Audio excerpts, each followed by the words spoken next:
Greetings, peace be with you. In this video, I want to share with you the story of the first time that I swallowed the red pill, right? So I've told this story on this channel before, but if you haven't heard it, it was basically at the point where I was around 18 years old and I was studying in university in the United Kingdom in Coventry, close to London. And I planned a trip with my cousin to fly down to Amsterdam, right? So we planned the trip. We're like, yo, this is the first time that we're ever going to travel without our parents. This is the first time we're going to go out to a city where no one knows us and we're going to have a grand old time, right? And last minute, my cousin bails on me and I've already booked my ticket. I've booked my flight. I've booked my hostel reservations, right? And basically bails on me last minute. And at that point in my life, I thought I was someone who was introverted, who was shy, who was not good at meeting people. And by long story short, when I took the trip and in those 7 days, I ended up connecting with more people than I had in my entire previous 17 years. And that's when I woke up to the reality that I am not who I think I am, right? Who I think I am is just this compilation of stories, of opinions, of prejudices that I picked up since childhood. And that if I can rise above them, if I can transcend them, then I can go and rewrite my own story and become the hero of my own movie, right?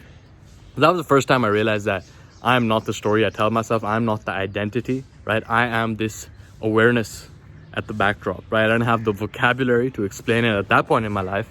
But at this point in my life, I realized that that was like the awakening for me, right? And what really facilitated this evolution even further, what I think is the red pill of our generation, which if you're not doing, then you're going to stay asleep. You're going to be a sleepwalker in this generation. And that is self-education.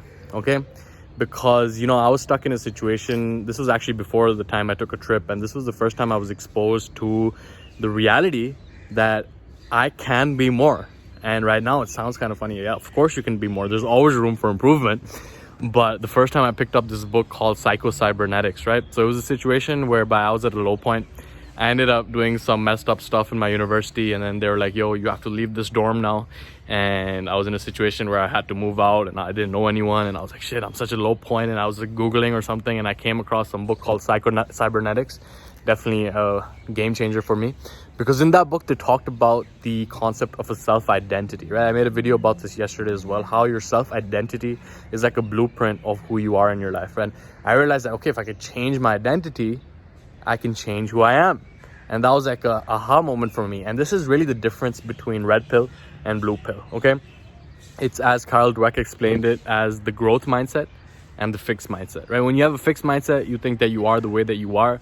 You think that there's no room for improvement. You think that talent is the only thing that exists. You think that you are going to stay where you are. And therefore, all your behavior is driven through the lens of trying to maintain an image, right? You are afraid of messing up because you think if you mess up, you're going to mess up your image.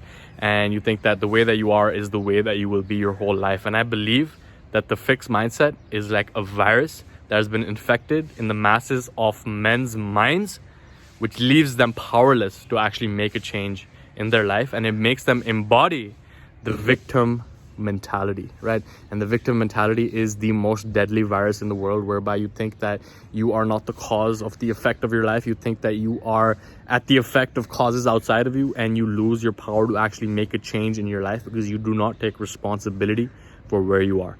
I mean, I can definitely relate. I was in that situation for a long time whereby anything was at fault other than me, myself, and I. I thought my genetics were messed up. I thought that I was lazy. I thought that I didn't have any willpower. I thought that everything other than myself, other than what I was in control of, my thoughts and my behaviors, had created my life, right? And that was a situation which really kept me stuck for a while because I thought that there was no room for improvement. And only when I woke up to the reality of the growth mindset, knowing that there's always room for improvement, knowing that my potential in itself is a moving target, because the more that I am, the more that I can be. And the more that I become, the more I have yet to be, and on it goes, right? Every mountain peak that I summit reveals the view of an entirely new landscape, and it's just a process of constant and never-ending improvement, right? There is no finish line in life, right? Whoa, I have a sneeze coming. I don't know if it's an allergy or something. There is no finish line in life, right? There is only the constant dance and tussle with what is, and constant improvement and constant leveling up, and realizing that the minute, the second, the millisecond, the moment that you think that you made it in life is the moment where you take away your power to improve and level up and continuing getting to that next level of your development. Okay, you are literally limitless. Okay, think about your potential is literally limitless. Like, there's no scientific method to prove what you are capable of, and who you are is a unique combination of genetics, of life experiences, of so many factors that will never be repeated again.